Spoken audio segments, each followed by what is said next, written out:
Perfect. Right. So, thank you again, everyone, for attending tonight. And thank you to our speakers, Eve, Georgia, Dave, and Robin, who are going to be sharing their experiences with living with MS and work and university. I'm firstly going to hand over to Dave to introduce himself and tell us a little bit about his working life and balancing MS. Thank you. I'm Dave. I live in sunny Cheshire, and I was diagnosed with MS 4 years ago. Um, I've spent the last 10, 11-ish years working in the internal communication space, which is basically a glorified um, person that sends emails and makes posters, is the easiest way to explain it. I apologize if there's any more internal communicators on the call and I've offended you. But that's basically what we do.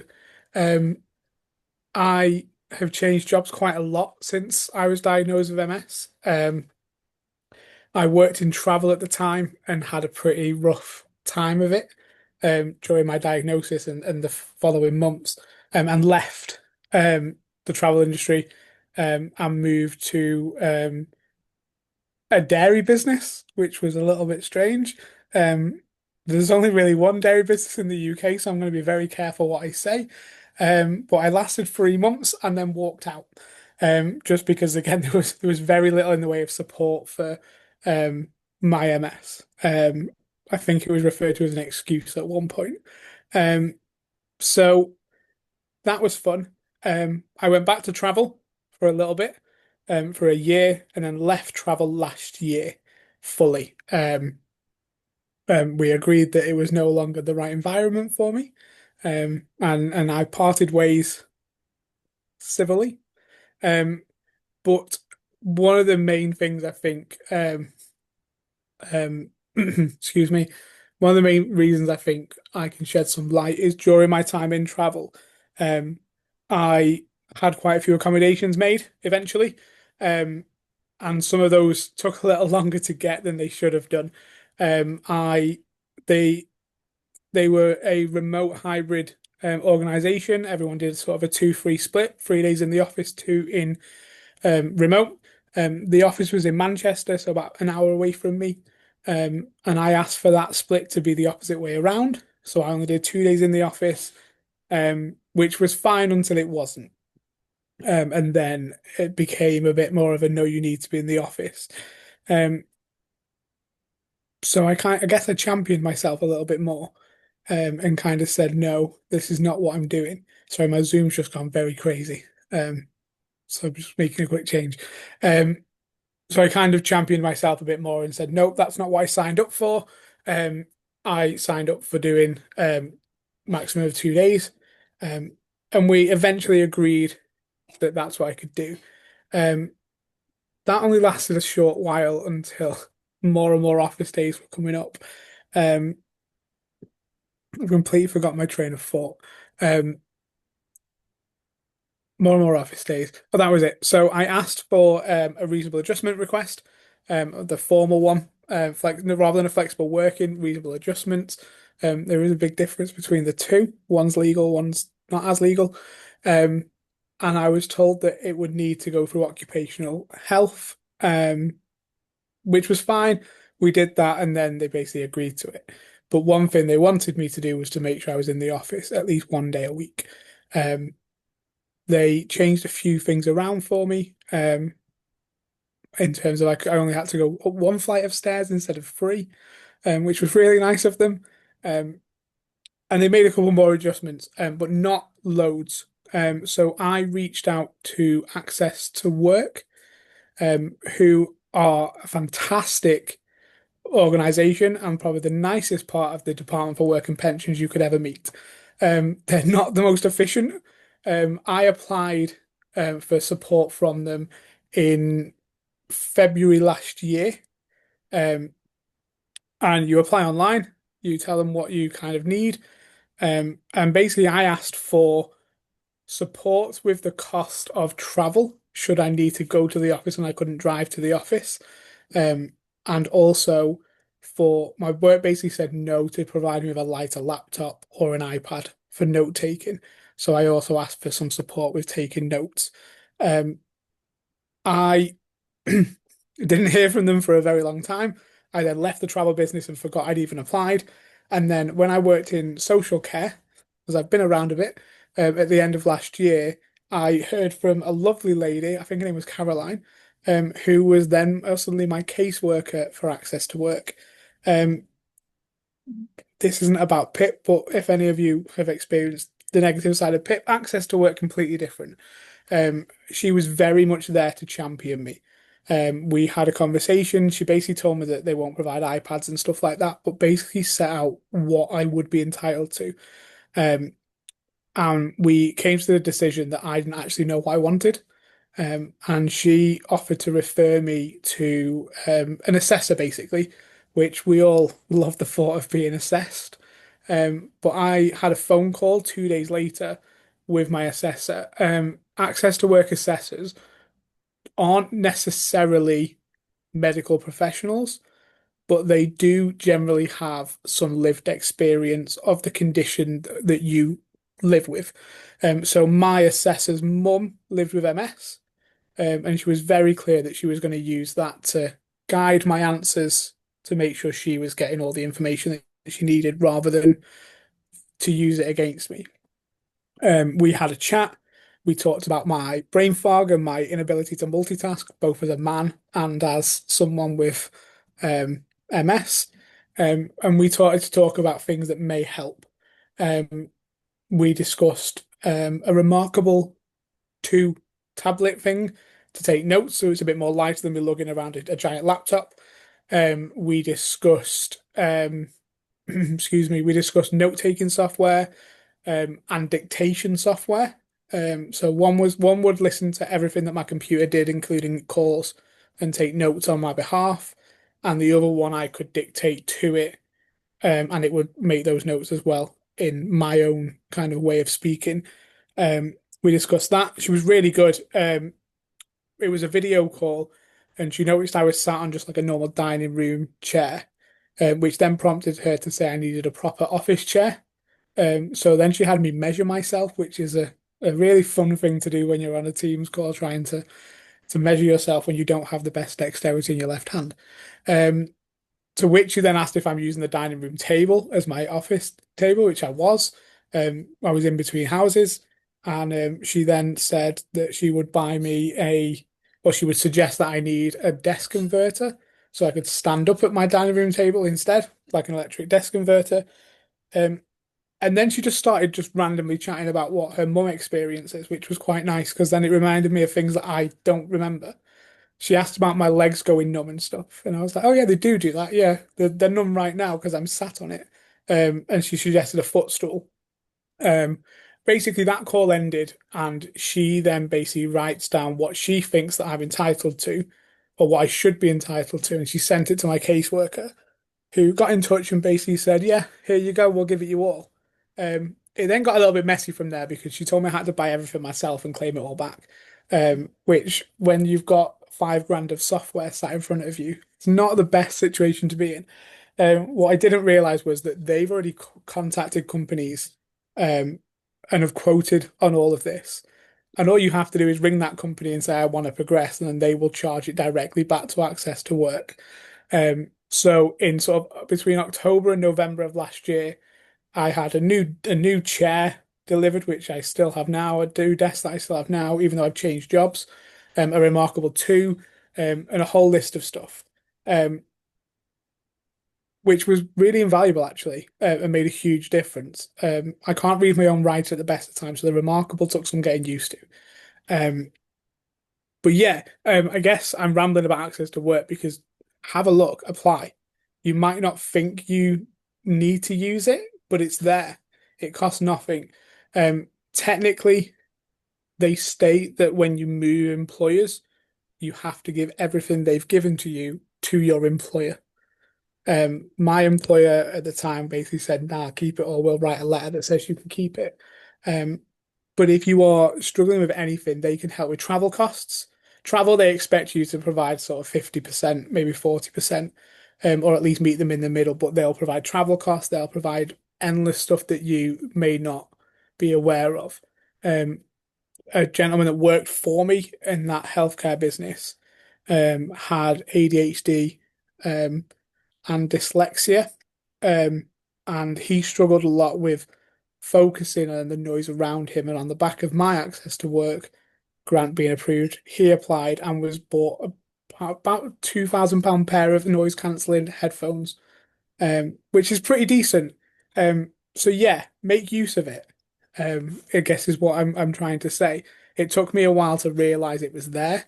I could have probably applied a bit earlier and I'd still be working in travel right now, which would may or may not be a good thing. But yeah, that's my rambling about access to work.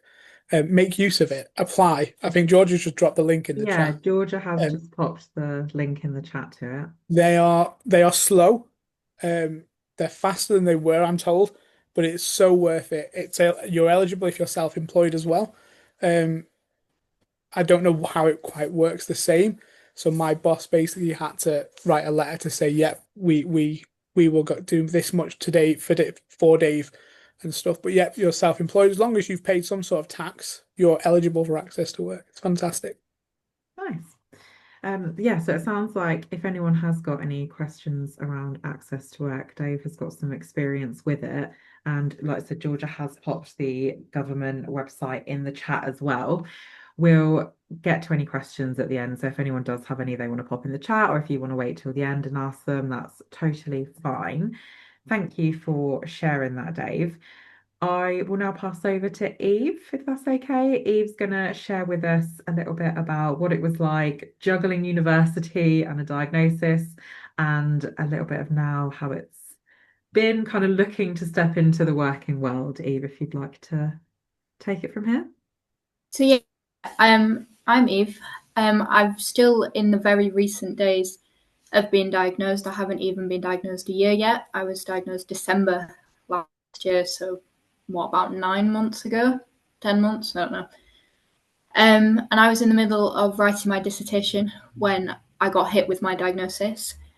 So originally, when it all started to kind of kick off or symptoms started to come up, that was June of last year.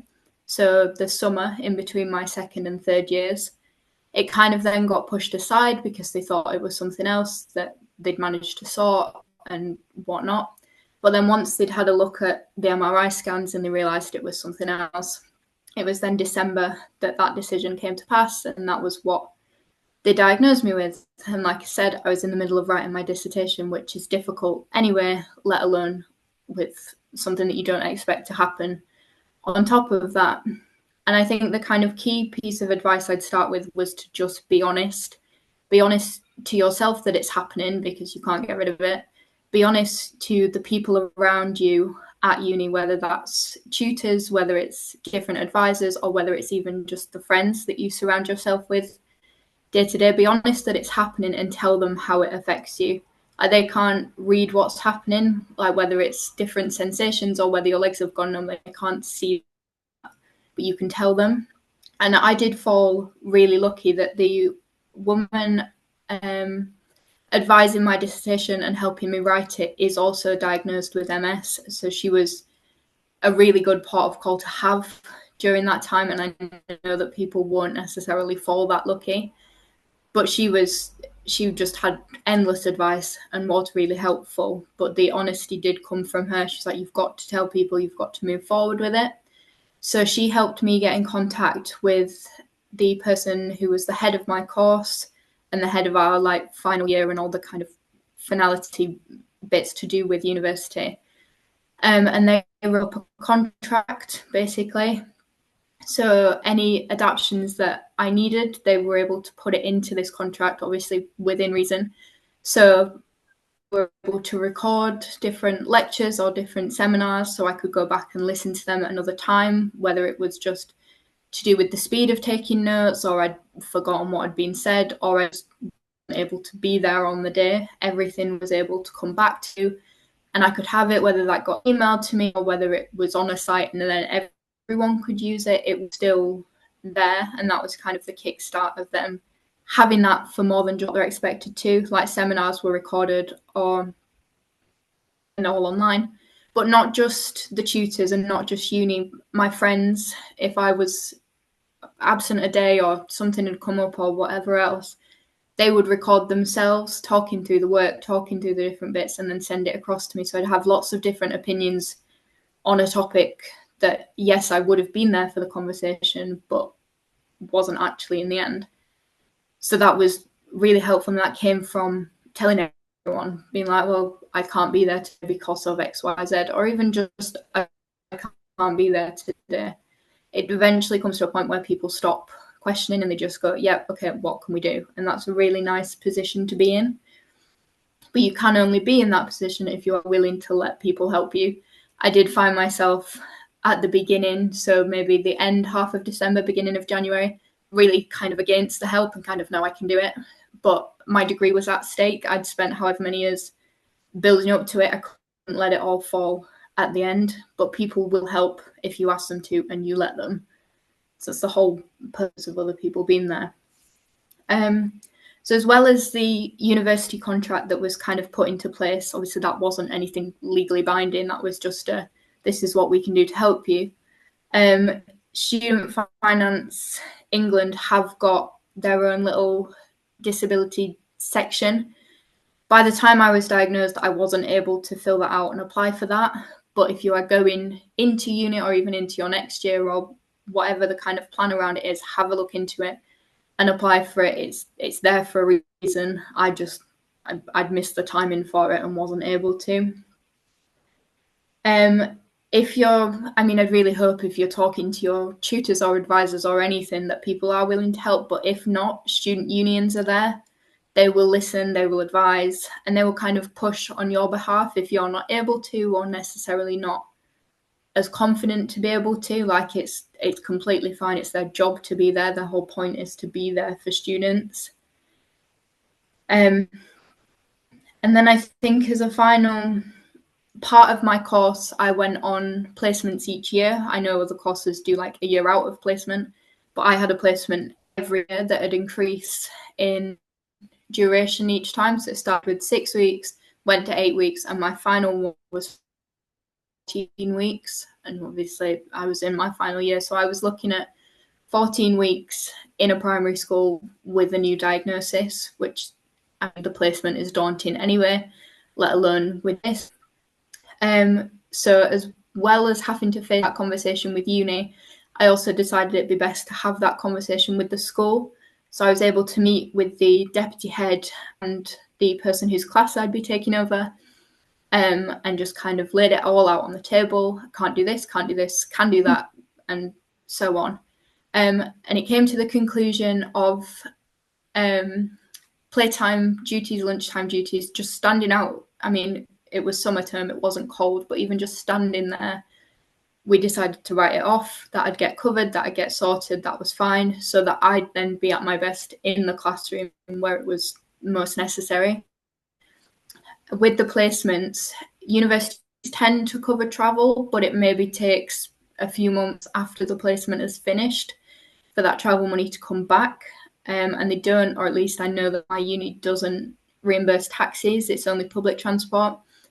But with the accommodations made and because of where my school was in relation to where I was living, they would cover taxis and I'd get it back within 24 hours so that if it was needed for anything else, it was there and it was easy. But it all happened because of the different conversations that I was willing to have and that they were willing to listen to.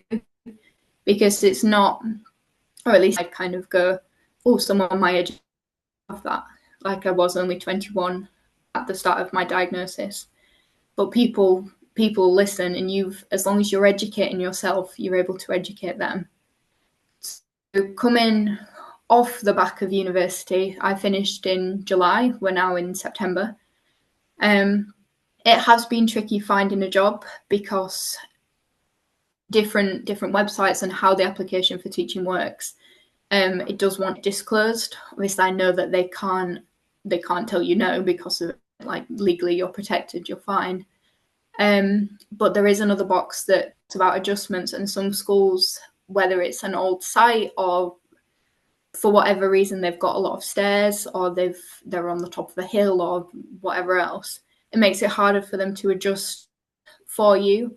So I've managed, I think a lot of it has been done in my own researching the school, seeing what the facilities are like, seeing what the just the overall, how the school is built. Is that somewhere I can see myself adapting to? Are they able to? Because people can be willing to all they want, but if they're not able to get rid of stairs, like, that's not their fault. That's just how a building is. But finding them places that have either got Ofsted ratings and different feedback for, yep, this is a good employer, or the bigger picture of it, whether schools are part of a trust or an academy, that's been easier because they are more willing to adapt because they've got the money to do so. So I think an overall is have the conversation with the different people, but do your research on what you can, like Dave said, what you are entitled to, what you can find, and what people are willing to do, because people will change things. You've just got to ask for it. Thanks, I think Eve. that's an Yeah. overall summary. Yeah, no, that's really helpful. I think there's definitely a theme of like it's probably been the most beneficial going into the conversations as Yeah. prepared as you can be to know what you need and what it is you're asking for them. So it's really interesting, or it's good to get an insight for university as well, because like there'll be a few people that are diagnosed young that are navigating that world of finishing studying and then moving into the working world. So thank you for sharing, Eve. Georgia, I will move over to yourself now if you're okay to give us a little bit of an introduction and share some of your working life. Yeah, of course. So, hi everyone, Georgia O'Callaghan. I was diagnosed with MS in 2020, in May 2020, and my symptoms at the time were numbness and loss of feeling in both my legs and my midsection. So I went through all of the tests that we all have been through. Luckily, I didn't have to have a lumbar puncture. That's the right word. Yeah, it is. They were able to diagnose me from my MRI, and it got to a point after all the investigation when they rung me to tell me that I had the MS. I already knew I had it.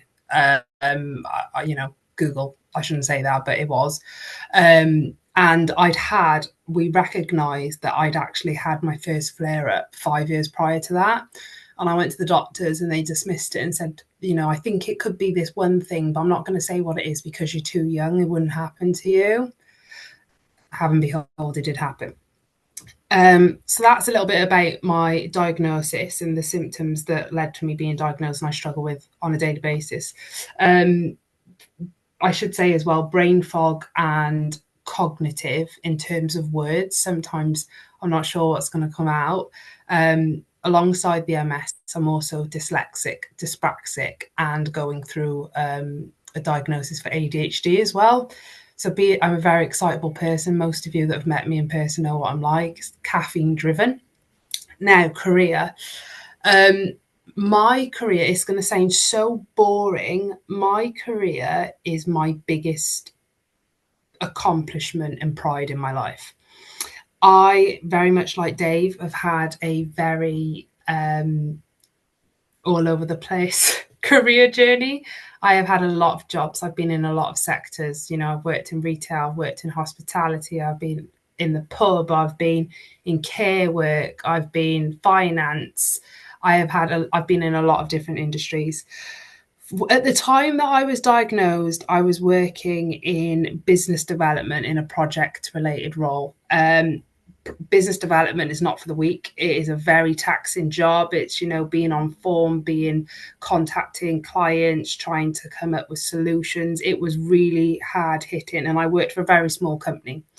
So I would say when I was going through that, experiencing that pain, how old was I? 25 I was when I got diagnosed. So not knowing what's happening to my body, not being able to feel my limbs, and then going into work where it was kind of like Wolf of Wall Street vibes. And it was just on it. And like, they were like, you got to do this, you got to do this. And it was so fast paced. I was struggling to keep up. And it was a very toxic company. And when I got diagnosed, I was off sick because the feeling completely went in my legs and I couldn't walk at all. And they had very little empathy. So I handed in my notice, did not know what was going to happen next. It was the middle of a lockdown. I thought, it doesn't matter. I live with my in-laws. I'll figure it out. So I left the job. Luckily, I got a new job. This was the first time in my career where I had, been diagnosed with MS. And I was like, do I declare it? And at the time, I wasn't as brave as Eve or Dave. And I said, no, I'm not going to declare it. I'm going to hide it. I thought, I work from home. It doesn't matter. They don't need to know. And I worked at that company for 12 months. And the struggles, the brain fog, the fatigue, it was just grinding me down to a shell of a person. And I was like, I can't do this anymore. I should probably go back a step and tell you a bit why I said my job's my career. So I went to university in 2014. I did an undergraduate degree. After struggling really a lot in school, I had to do a foundation degree, which I preferred the method of learning, speaking to me like an adult rather than a child. And then I went to university, and then lockdown happened, and I thought, you know what, let's get a postgrad as well. So I did that too. Growing up, I always knew that I didn't just want a job. I wanted the job. I wanted, those high power jobs that you see in American movies. That was my dream and my aspirations. I'm from a town in South Wales where not a lot of people make it out to bigger and better things, and it was always my driver. So I've always been career driven, and no goal was unachievable or is unachievable to me. Is the way that I operate. So I left that company where I was working from home, and I joined a smaller firm. And then I decided to go into the industry that I've always been keen on, and but I was scared of it. That industry is construction. So I went into the construction industry. I started off in the NHS as a project manager, and I left the NHS after a year and I joined my current job. My current job is currently the longest that I've ever worked for a company, and it's probably the happiest I've ever been in a company. So I was very transparent when I joined my current company. I declared my multiple sclerosis. I sent the MS Society booklet for employers to my line managers so they would understand. And I even had the conversation around, I love to be in the office. I love to see my team, but there are going to be times when I just can't go. I'm a consultant. I'm a consultant project manager. So I manage my time, I manage my diary, I manage my clients. And the way that I work is, I know there might be certain points in the day where my energy may dip, where it may be up. And when it's up, and I can get a lot done. And that means that I'm effective in my role. I'm just effective the Georgia way. I've achieved a lot with my current company. I've been asked to present award shows. I've had the opportunity to meet our global leaders. I've been involved in ERGs, in our disability ERG. My tagline is that I'm a proud Welsh Black disabled woman. That is my tagline in the way that I announce myself to the world. So the thing that I'd like to say for those that, would take something away from this call is, getting diagnosed with MS is terrifying, and it's the loss of control. And, working is, we were all raised, work, contribute to society, work to make a good wage, work for the things that you want to get for yourself and your families. But then there's that monster in the room that's like, I'm gonna give you an MS hug today. I'm gonna make you exhausted where you can't get out of bed. And then you have this internal struggle of, I want to do it, but I can't do it. The one thing that I've learned in these last 5 years is, give yourself grace. you start to see the world differently. And when I try to explain this to people that haven't got MS, they don't really get it. You have to find joy in the little things. You have to, today I walked to the shop, or today I did this on myself. Those small milestones are important, and sometimes we just hone in on the stuff that was difficult. If work is a factor that is concerning you when it comes to MS, to take yourself out, like leave your body, assess the situation, and write down all of your thoughts and feelings. That would be what I would do. I would then break it down to a plan for what you want for yourself. What are the things that you do that you enjoy? Do you enjoy social media? Do you like talking to people? Do you like travel? Write all of those things down, and then act as if you're a like a nurse or a doctor for yourself, not in the medical sense, but like, okay, so you want a job that offers travel, then look at things that may be available but also accessible as a person with MS, like making your 2, 3, 5 year goals suitable for the life that you're able to live. So that would be what I would say. Like I said, I work in construction, and accessibility is a huge thing in existing and new buildings. So when I go in, I'm so hyper focused on areas being accessible to people, or events go into that. Is it accessible? Are there accessible toilets? Is there a turning circle for wheelchairs? Is there a lift? Things like that. And I used to say, I'm going to be a CEO, I'm going to be this. And honestly, for me, it hasn't changed. I know all of us have got different symptoms, and we're dealing with different, struggles every day. But it's okay. I always say the road's like not linear. It's just not. There's going to be twists and turns. And, like for me, I just like to focus, and I am an advocate for manifestation and the law of attraction. I choose to see the positive. I choose to live in the day, in the moment.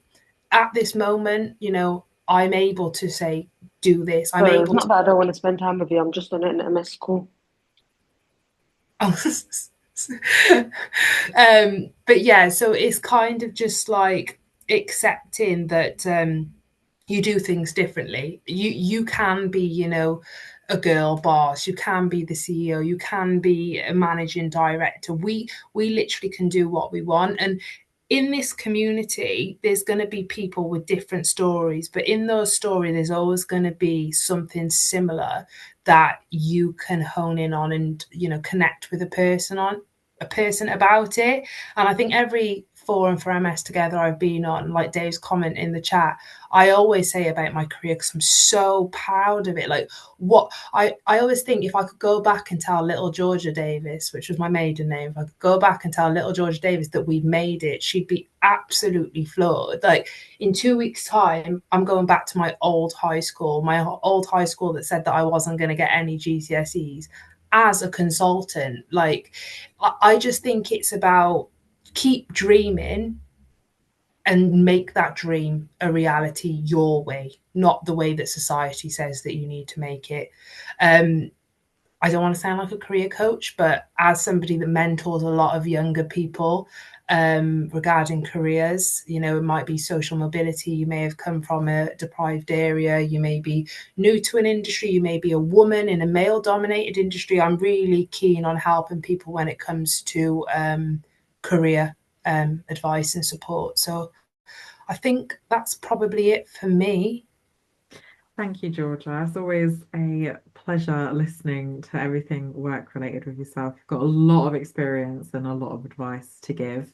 Um, as I said, we'll do questions and stuff at the end, but I'm sure if anything springs to mind after the call as well, feel free to reach out to MS Together, and we can always pick the brains of these lovely people at a later date if needed. Last but not least, I will hand over to Robin. Robin is here to share his perspective from a self-employed point of view. Yeah.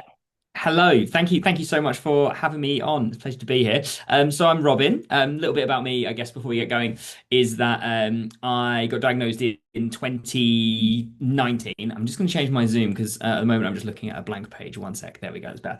I got diagnosed in 2019. As Sam said, I am freelance. I work in the arts industry, so I have a series of hats, which anybody here who is also freelance will. Um, Understand. You do a lot of different things. So my main thing is that I'm a performer. I work in a comedy group called The Noise Next Door. We're on tour next year. Come, it's funny, I promise. It's not a marketing bit, but listen, when you've got 20 people in a room, you need to tell them.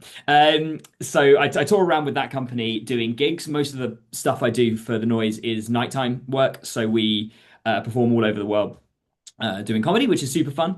And then, sort of alongside that, I also do some theatre producing work, which is a newer thing. And I work for a couple of companies. I work for two family theatre companies who make puppetry work. And I work for a company called Frozen Light Theatre, who are the UK's leading company making really, really high quality theatre work for profoundly disabled audiences, audiences with profound and multiple learning disabilities, which I love. And the reason that I've sort of taken those producing roles on alongside my performance roles is very much based on my MS experience. I'm realistic when it comes to my MS. There is a chance, a fairly good chance, that in 10 years' time, I'm not going to be wanting to be driving around the M25 at 1:15 in the morning, having just done a gig in Barnsley. And so it's something that's sort of on my mind that as a freelance person, I don't have a typical career progression. I can't rely on roles that I've had previously in order to get new roles. I have to instead make my own work. So that's the reason I've turned to producing. It feels like a natural step for somebody who might want to work a little bit more from home and a little bit less on the road. That's not to say I don't still love gigging. I do, and touch wood, I'll be able to gig forever until I'm an old man traveling around reminding people of what it was like in my day. Um, Being freelance though has its own challenges. So when I first got diagnosed, I'm very fortunate because the guys I work with in my comedy group were amazing. They're my friends as well as my colleagues, like my best friends. And so I could just tell them that, listen, something's going on. I don't know how I'm going to be on stage for the next few months. And they were amazing. They really, really looked after me. And the community that I built through that has been fantastic. Um, I think that the thing that I'm struggle with most about being freelance now is discipline and drive. Um, I don't have a boss. There's nobody who I'm accountable to, really. I suppose I am accountable to the companies I work with and the audiences that want to come and see the shows. But really, if it all goes Pete Tong, it's only me that I have to deal with, and that can be tricky when I'm feeling crap. Like when you're when you're having a bad brain fog day and nothing seems to be going your way, or you're tired and your fatigue levels are off the scale, or hot days for me, like when it's hot, I don't want to do anything. And it can be really, really tricky to say, well, I have to do this because if I don't do this, I don't get paid. So sort of pushing through those moments can be tricky. And I think one of the things that I've learned as a freelancer with MS is when to push and when not to push. Because if I push on a day I shouldn't, then that's going to knock me for multiple days. There are other days when I can go, okay, I can see this through. I can have a nap, go for a cup of tea in the garden, take a little bit of time, and then come back at it and feel a bit more refreshed and a bit more ready to go. Um, so I think that that's something that I really, really find tricky. I think there's also an element of when you're freelance, saying yes to everything. If you don't know, I don't have a salary. I don't get paid the same way that most people in normal jobs would get paid. I have to find the work. And if I don't find the work, then I'm not getting paid and we're not paying our mortgage and I'm not eating. So there is an element of like a temptation to say yes to absolutely everything. Be that things that you've got capacity for or things you don't have capacity for. And you sort of say, oh, I'll deal with it later. I'll figure out how I'm going to make it work. And I think in the 10 years that I've been freelance, I've learned that that is a highway to hell. The thing to be aware of is that to work at your capacity, but don't push yourself beyond that capacity for a few reasons. One, you'll kill yourself. You'll just get incredibly stressed. Your MS symptoms, mine are the more stressed I am, I can feel it like a graph. The more stressed I am, the worse I feel. And so I've learned where on that graph to cap it so that I don't push myself into a position where I'm stressed and dealing with, along with a huge workload, also bad MS symptoms or increased MS symptoms.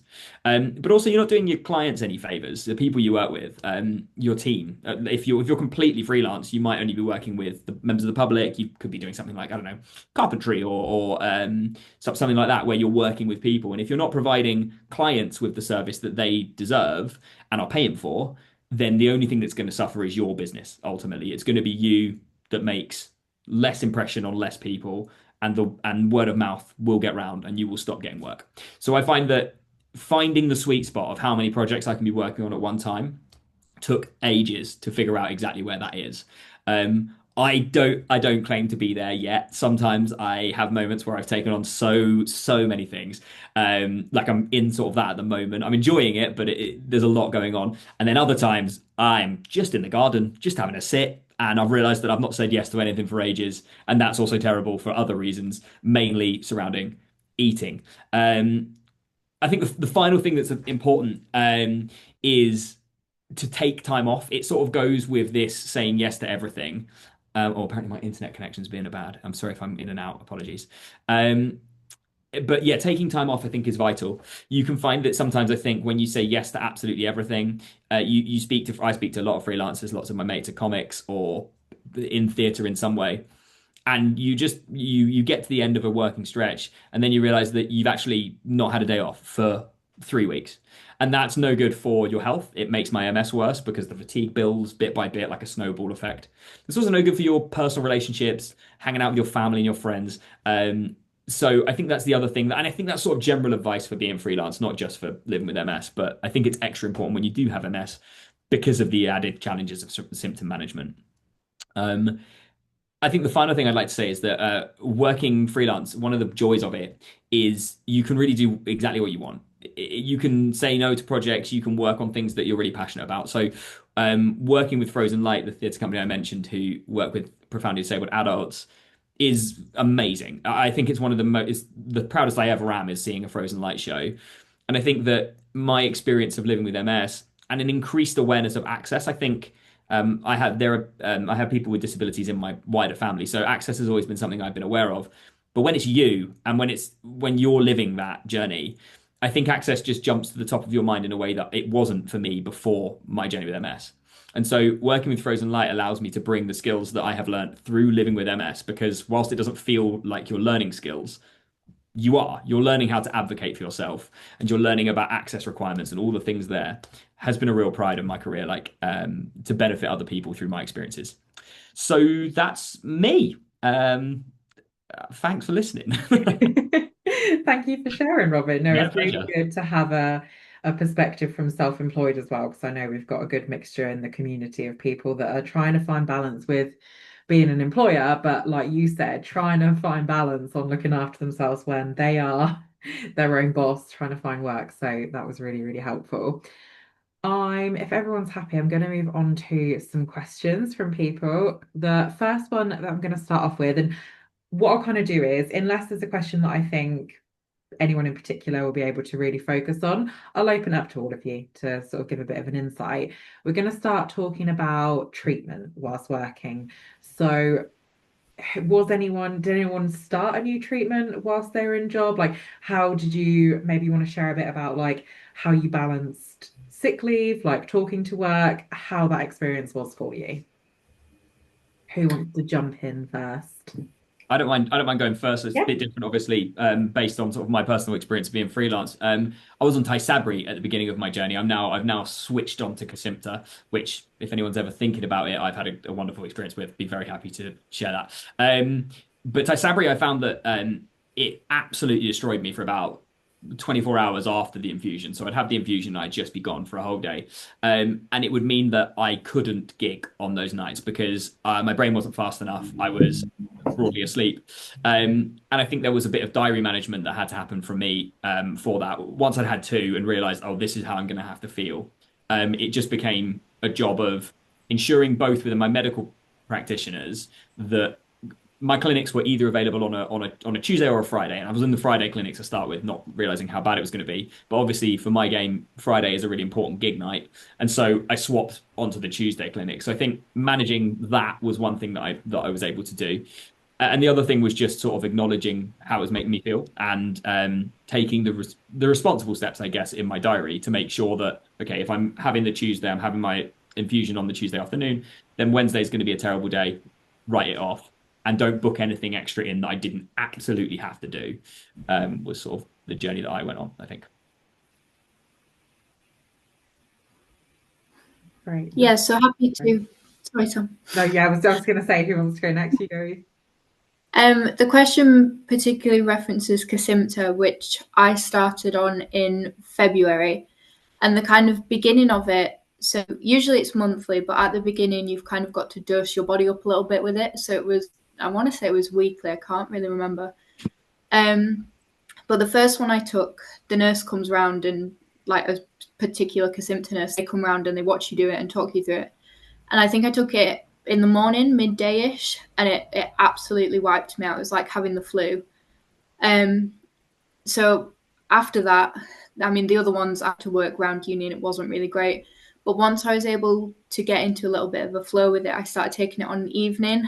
And on an evening, I could kind of sleep through the symptoms. And then I was up and at it for the next day. Obviously, do not take my advice on treatment. I'm not a medical professional in any way whatsoever. But the train of thought's gone. Safe space. We're all going to get it. We all got it. You were saying about how you changed you were taking the Kesimpta then in the evening. Yeah. Did that help with how you balanced university? That's what, yeah, right. Okay. So, a week, so obviously monthly. I found that a week before my injections, maybe just over a week, my whole body would just like drop. It just wouldn't work, wouldn't function. My walking, my thought, my whatever. I mean, you'd expect from that I was close to my day. I'm not. It did kind of drop. So kind of if you're knowing that's going to happen, I got into a pretty good pattern of recognizing when it was going to start happening, and just depending on assignments or deadlines or whatever, I was able to work around it or apply for extension or whatever else. But your treatment's going to, obviously it'll be different for every person, but you are able to kind of pick up the little nuances that it gives you or the little signals, and you are able to work around it quite easily. But I think taking it on an evening was the best thing I did. Yeah. And they do give you, Robin, you did mention a little diary. Let me find it. They do give you a diary to keep track of it all. So you will, with Kesimpta, you do get a diary like this, which keeps track of the time that you took it and where you took it, like whether it was in your leg, your arm, your stomach, whatever. And switching it has seemed to help. Switching, I take it in my leg, so which leg I'd take it in, that was a lot of help. I don't know why, whether it's a mental thing or a natural thing, but that was helpful. But keeping track of it, and you're able to work your way around it. With Kesimpta as well, one thing that actually I find really important is I'm really honest with people about it, because in the immediate aftermath of taking it, specifically Kesimpta, I find that like if I'm with someone who's ill, I'm ill immediately, straight away, no questions asked. So I'm just really honest with people and say, are you ill?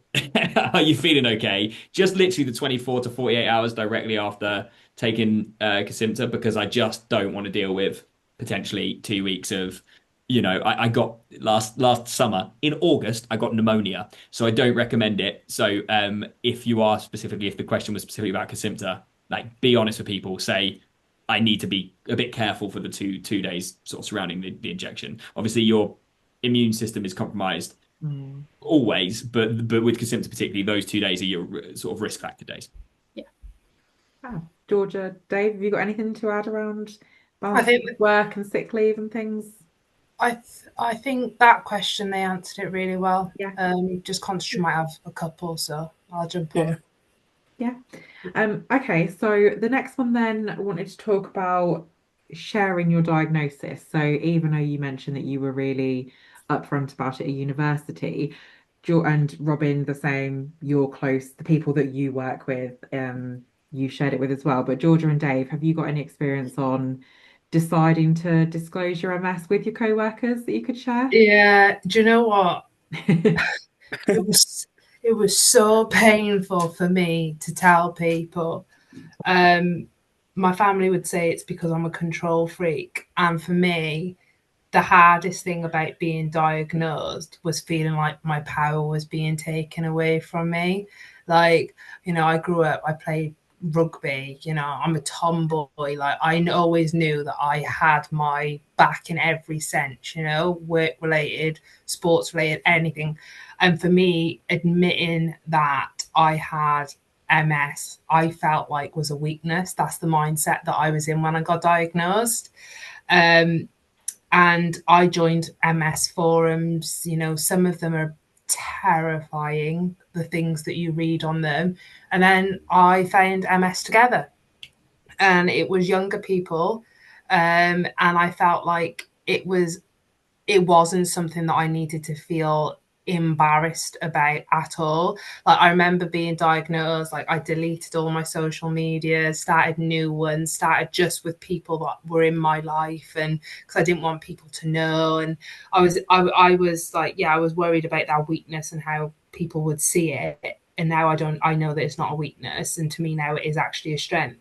For in a work capacity, I had a mentor. He's still my mentor. I had a mentor that was just changed my life in changed my life in so many different ways, and he's now probably more of a best friend than he is a mentor. And he was my line manager at the time, and it was like, our head office was in London, I live in York, and it's like, oh my goodness, what am I going to do? Like, I can't go all of the time. And he was like, no. Or if I had to be there for a presentation or a meeting or something, it was like, get a hotel. You don't have to get the 5 a.m. train to London. You can get the 10 o'clock train to London and then go straight to your hotel, come into the office for the full next day and leave early, so you don't have to deal with rush hour. You're not rushing. Different adjustments like that were really helpful. So after having him as my mentor and my line manager, I just felt like empowered. I felt empowered to, like, not see it as a shame, but see it as a strength and use it to go forward. And there's people on here that have been diagnosed a couple of years. There's people on here that have just been diagnosed less than a year, like Eve, or recently diagnosed. So the way I see it is, I remember the fear that I felt when I was diagnosed, and there's going to be people at that point in their journey just being diagnosed, like, what does it look like for me? And honestly, for me, when it comes to telling your employer, just tell them. I remember the job that I left and I didn't want to tell them. I remember we went out on a team social, and everyone was drinking. I'm not a big drinker at all, like weddings only kind of drinker. And we went out and everyone was drinking, I wasn't. And I was walking away, obviously, MS, we sometimes don't walk in a straight line. They were like, oh my God, she's absolutely paralytic. And the senior manager at that company actually said to me, don't come out if you can't hold your drink. I was drinking like lemonade all night, and I was just like, okay, so I'm just going to have to educate some people in this situation.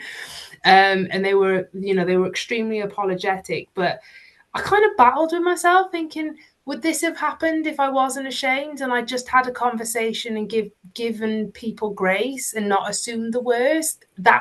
I saw it as like a personality thing on myself, of being afraid of it. Like, in every other aspect of my life, I'm bold and I'm outspoken, but this I was afraid of. So I really needed to do some internal work on myself, like gratitude for the things that I do have. And yeah, now in my current company, like I said, I'm an advocate with my disability as one of my leading things that I like to rally for. I send out the handbook.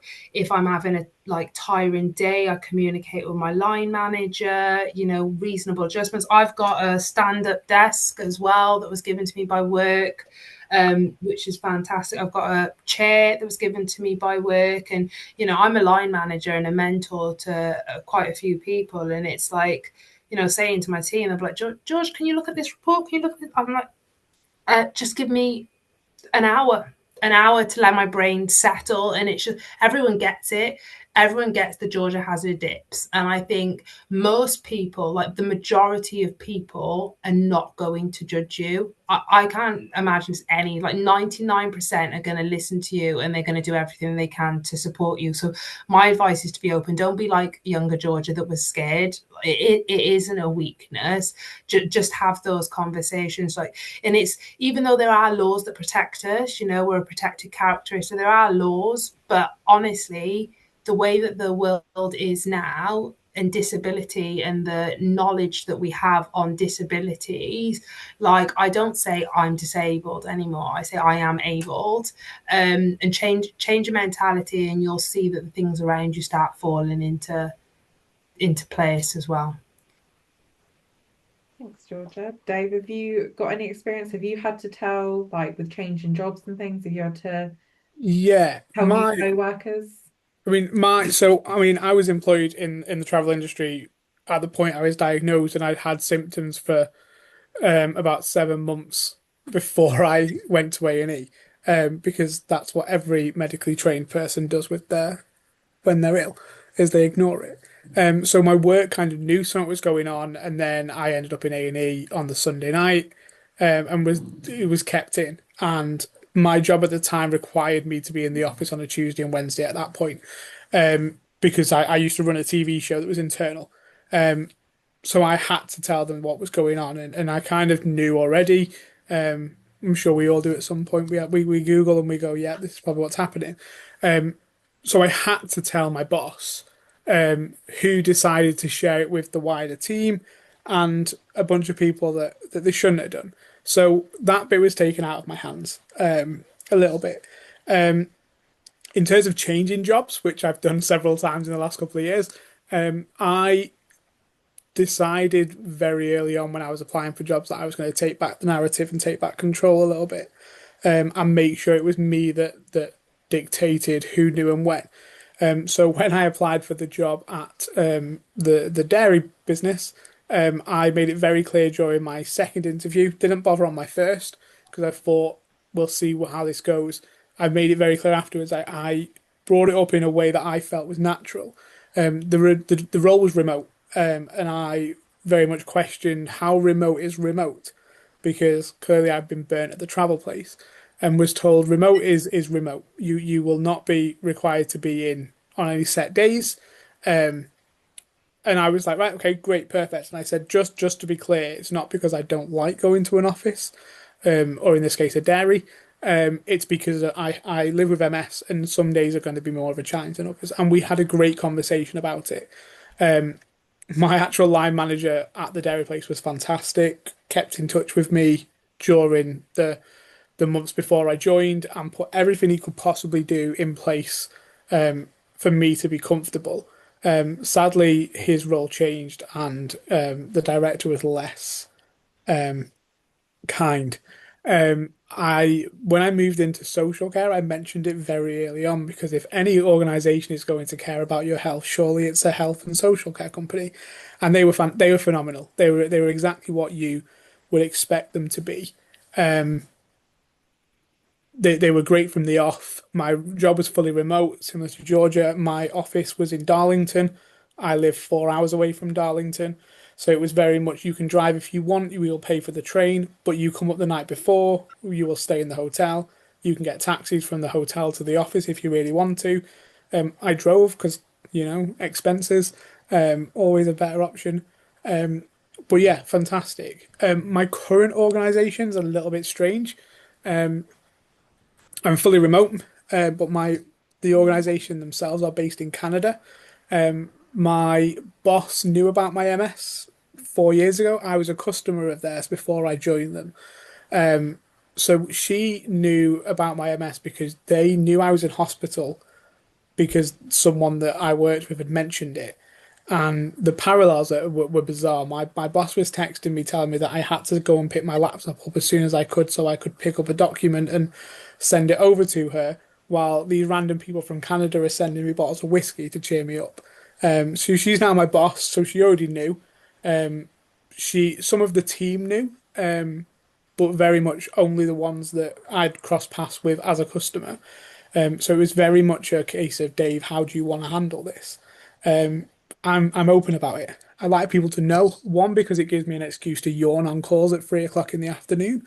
But also two, they're in Canada. It's going to be a bit difficult when I go and visit, and I suddenly walk through the airport and turn up with a walking stick or a fez or an orthotic on. So I've always tried to be really open about it, and will bring it up. Plus, I like to talk about myself quite a lot, and it's an easy one to talk about when you do like to talk about yourself. Thank you. Um, Can we I I'm so sorry. oh, Can I jump in because I feel like I was just typing an absolute novel to Simran. I'm still in work mindset, so apologies. No, so Simran asked about advice for managing people, when it comes to limited support in work. I would say for me, what I do, I'm completely open and honest. Like, I'm a true millennial manager. Yeah, Like I'm encouraging to them, I believe in them. I champion them to try and figure out the answer. What I was doing for in a previous role, not in my current company, is I set up a tracker for non-critical items, just like queries, and they go into it. It was when we all had access to, and they put their queries in it, and we just had a mutual agreement that I would go in at the end of every day, answer the queries, and then that just meant I could go into it like when my energy's higher or if it's low, and it just gave me time really to balance the workload. You create whatever process you need enable to be effective, and by being open and transparent with your direct report or your mentees, they understand it. And also as a manager, if you then have direct reports or mentees that have the traditional issues that we used to be scared of, for those that are older on the call, like calling in sick, oh, is it going to be a mark against my name, those kinds of things. Now we're in a position where there's just like psychological safety and mutual trust, like, oh, Georgia, I need to go to a doctor's appointment. Okay, do you have a critical meeting? No. Okay, then go to the doctors. That's me. But a few years ago, you would be like, you feel awkward about asking a question, like, and it's just establishing a system that works for you. But the tracker was really, really helpful. yeah. Can I jump in on that as well, Sam? Sorry. I line managed 4 people in the travel business and made it very clear they were not going to get as much of my time as they would have done previously because I didn't have as much energy to give them. And we were very upfront about that. Also, like Georgia, very millennial manager. I don't really care what they were doing day to day, which for some of them was a challenge. But I kind of set the expectation that there is going to be days where you need me and I'm not going to be here, or I'm going to there's going to be a delay in my response. And we got a really nice workaround. I love that tracker. We should have done that. We had a WhatsApp group. They would message the WhatsApp group, and I would reply when I could. A lot of the time that would be at random, ridiculous times, like 11 o'clock after I'd had a 4 hour nap, finishing at 5. And we very much made it very much a that whole, just because this works for me, it doesn't mean it works for you. So if I'm replying at midnight, don't reply back to me. I'm going to be more annoyed that you're replying to me at midnight than if you just ignored me. So we set that expectation quite quickly. But then when I did have the energy, I made it up to them. We would go out for food. We do meetings in ways we they all got an individual one-to-one, but every other meeting, so sort of the regular catch-ups, we're all done as a team because the chances are they could fix their problems better than I could. I was in the office 2 days a week max at that point. They were in 5 days a week because of the nature of what we did. So they were going to be able to help each other better than I could. And we very much had this very much come to me last, go to each other first. And it wasn't to shirk away from anything. It was very much part of their development as well, because at some point I knew I was leaving and I needed one of them to step up. So we built a culture where I was their last resort, which massively benefited me because I didn't have as much work to do, which could give me more energy when I needed it. But we do stuff. We go for walks. Fresh air was fantastic for me. So we did walking one-to-ones quite regularly, because fresh air was fantastic. But just be honest with them. Just tell them that some days it's going to be a challenge, but when you do have the energy, you will be there. And encourage them to support each other. is probably my biggest takeaway from it. It's what massively helped me. They still text me now. I left 4 years ago, 3 years ago, whenever it was, 2 years ago. I don't know when I left, last year sometime maybe. They still text me now because they can't help each other out because there's one problem with a system that they can't figure out. Um, so yeah, just leave that impression with them. Just leave a lasting impression with them that you will be there when you can, and as long as you're upfront and honest, and you treat them nicely and buy them a coffee every now and again. I'm not saying you've got to take them to Nando's every month. They'll love you. Thanks, Dave. That and that's given me, I've got two questions off the back of that for Robin and Eve. Robin, I'll start with you. I know that whilst you're not necessarily line managing anyone, I imagine it's quite a very different dynamic when you are on tour with the Noise Next Door, having like they're almost your co-workers, right? But you're all having to manage it. How do you find like having to set boundaries, I guess, with people that are also relying on you just as much as you're kind of relying on them? Am I right in saying that? Yeah, yeah, absolutely. That can be the hardest bit, I think, is that Mm, I'm very aware that my illness and how I'm doing directly affects the pay packet that the boys are going to get. And that's also true for the companies that I produce for. I work for a whole host of people, and my main responsibility there is booking theatre shows into venues. If I don't make the bookings for people, then they're not getting paid. So yeah, that can be really, really challenging. I think the first, as Georgia and Dave said, like just being dead on. I'm dead honest with people from the get go because I think that broadly people are good and people want to help, and like that's certainly true of people. I can't speak to organizations. I'm sure that you get absolutely villainous organizations out there. But people within those organizations often, if you're good to them, they'll want to be good to you. So I think that by being honest with my team, I've always found that they're really, really understanding. And like, should I have like, in fact, this very week, literally right now, the guys I work with are in Naples on doing some gigs, and for health reasons, I couldn't go. I had a bad weekend, and basically, I wasn't getting up at 4 a.m. to go to the airplane to get a plane. It wasn't going to happen. So we just had some conversations around it. It's not ideal. I'm not there, and they are there. They're having to work, and I'm sitting at home. But they understand that the reason that I'm saying that is so that I can be more effective and be at more gigs moving forward. It's not to put them in a position where they're working and I'm chilling at home. That's not it. And I think that by being honest about that, you build up the trust so that they know that I'm not going to be that person, which I think is really important for our relationship and our work. yeah, thank you. And Eve, the question I was going to say to you, you're in a obviously very unique situation, which maybe people on the call might be able to relate to, maybe they won't, but I know for anyone that also watches this back, we do have a lot of teachers in the community. And again, I'm not saying that you're going to be these children's line manager, but you are going to have people, yeah, like yours is a different situation, right? 'Cause you're going to have like a class of children that are relying on you. And Yeah, and it yeah, what's your experience with, because you've done placements and things, haven't you, with it yeah, already? so the first thing that comes to mind, the MS Society have a children's book that explains MS that you are able to order off their website for free. I have a copy of it. It's brilliant.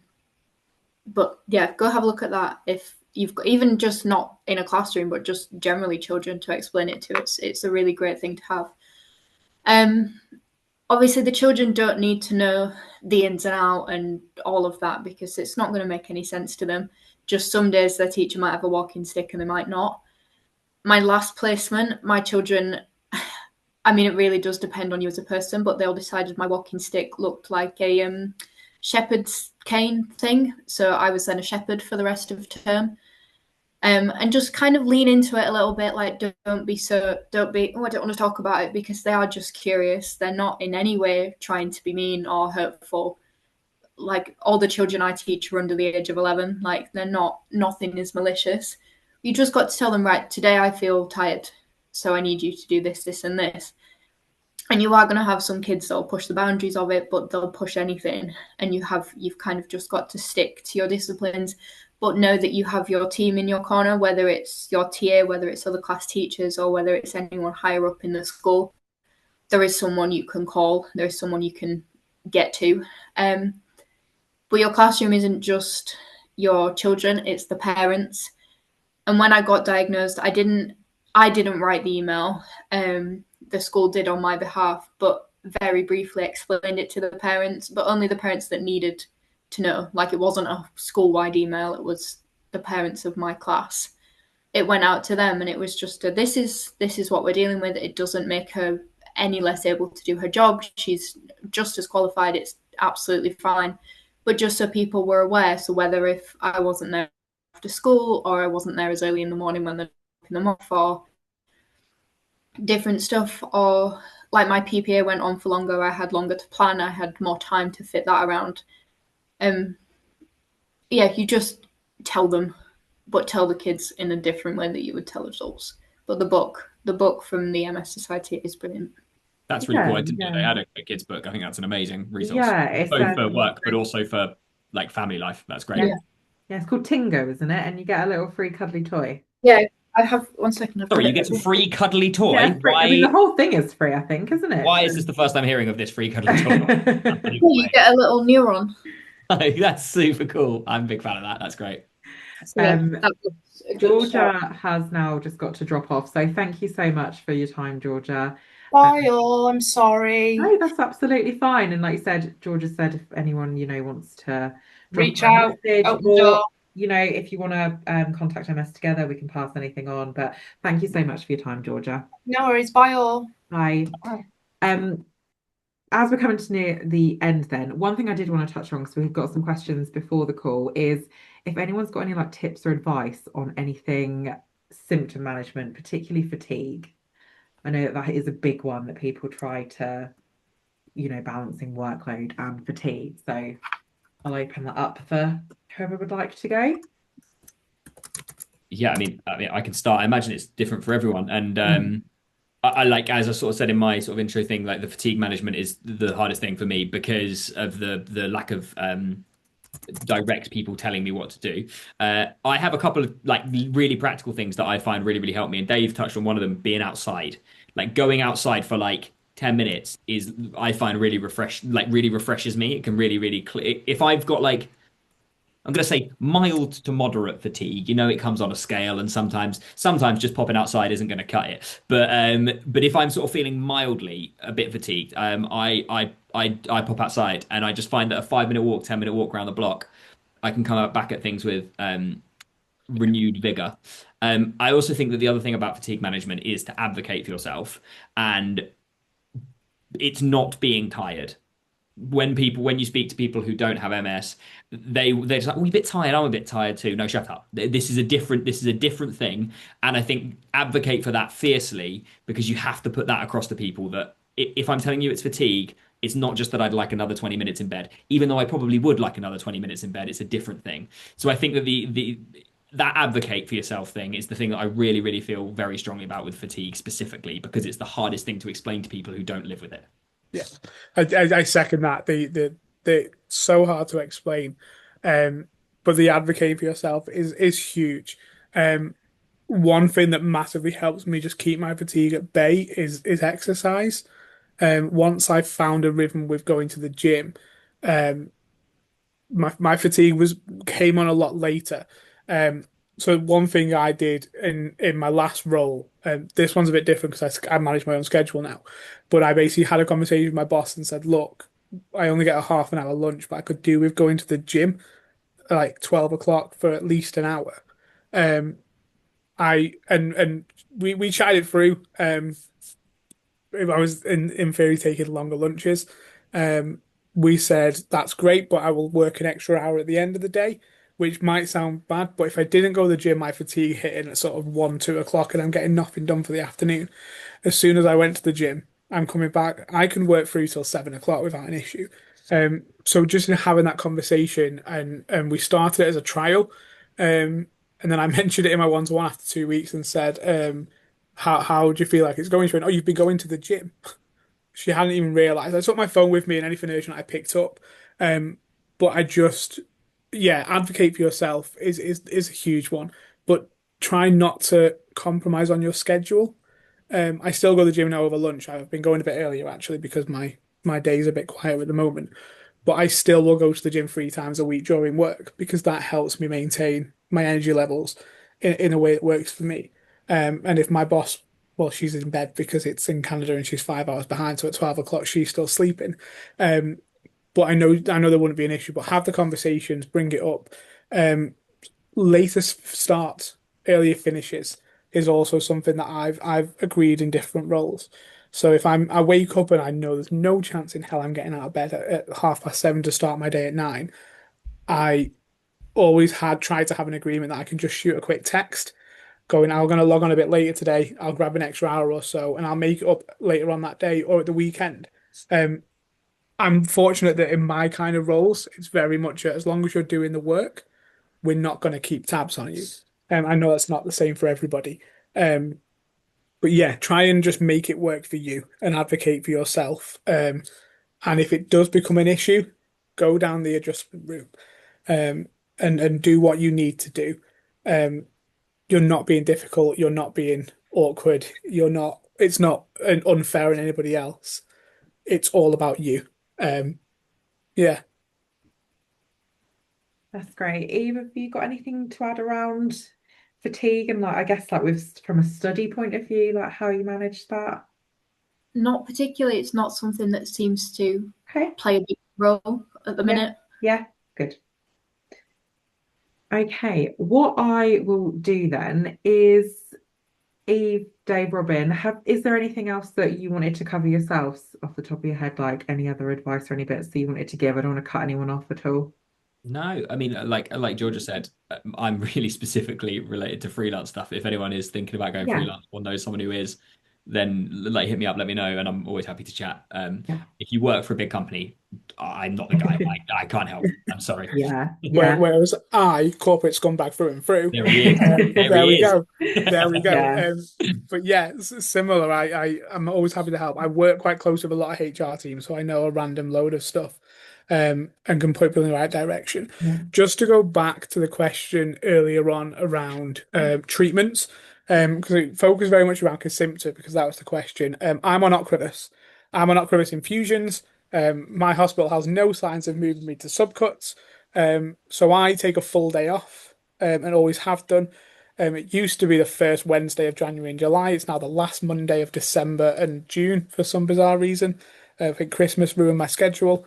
Um, so I just made it very clear that I would be taking a day off. Thursdays used to be an office day for me when I did go to the office, and I made it very clear that I wouldn't be for the Thursday because I don't know how I'm going to feel. Touch wood, I've always been great after an infusion. I know some people are a bit wary and a bit more fatigued. I touch wood don't get that. But I've always kept my Thursday set. When I did work for the travel business, we had a hot desk policy. I made sure they implemented a don't sit on Dave's desk rule, even though I was only in there twice a week, because I didn't want to start my day after doing an hour commute, sometimes more because of the M56, um, then disinfecting a desk because we're all immunocompromised. Um, which one are you taking, Dave? Is that about my Ocrevus? Yeah, perfect. Cheers, Sam. Um, I didn't want to spend my day disinfecting my desk because you never know who's going to sit in there. We all know that people in offices are disgusting. So I didn't want to catch anything, especially within sort of the to Robin's point of the 2 days after infusion. I used to keep 2 weeks after my infusion. Very much don't come near me. I'm not much of a hugger anyway, so it worked in my favor. But yeah, so for my Ocrevus, I just raised it and basically said I need these 2 days off every year, and I'm also going to potentially take the next day off as well. Unfortunate position that now my boss is my mate and she says do whatever the hell you want anyway. Um, but yeah, just be honest about it. A full day out can sound like a lot, but it's less than you not taking it and being off for more. Okay, thank you. And one thing I will touch on is obviously, unfortunately, I am aware that there's such a mixed bag response from employers out there. Like we do see some people that have fantastic people they work for, and then, like I said, unfortunately, there are some that do get a lot of pushback. So I would really encourage anyone take the words of what people have said here, that you're not being difficult. It really is important to learn how to advocate for yourself. And if you don't if you're unsure how to navigate something, or if you are getting a bit of pushback from your employer, utilize the Facebook group, the WhatsApp, ask questions, get people's advice, see what everyone else's experience is, and go from there. And the same for, I guess, university and self-employed. If you're struggling on how to work out your own schedule, there's so many of us in the community. Someone will have some advice or some Yeah. words of wisdom to impart. Sam can attest. My career path the last 2 years has been colourful, to say the least. So I can definitely lend an ear to anyone having difficult conversations or not getting the support they need. So yeah, I can't say too much. Just go on YouTube. Yeah. And the last thing I will add is also the virtual support that we have is fantastic, but we also do have the regional groups as well. So if anyone that's listening to this isn't part of their regional group, have a look on Facebook, because there are also in-person events and things like this. Sometimes it's nice to actually connect with people face to face, isn't it? And talk about them. So any questions or anything that comes to you after the end of this call, feel free to send them over to MS Together. We can put them out to the community, we can answer them. We're here to support you. On that note, I will let everyone, I'd say, enjoy the rest of your evenings, but it's 8:30 already. So head to bed, I will be. But thank you so much, Eve, Robin, and Dave, for taking the time to share your experiences. It's been really, really helpful. And hopefully everyone listening has taken something away. Such a pleasure. Thank you for having me. No, not at all. Thanks, everyone. Let everyone head off, and I'll speak to you all soon. See you later. Right, take care, Bye. everyone. Bye-bye. Bye.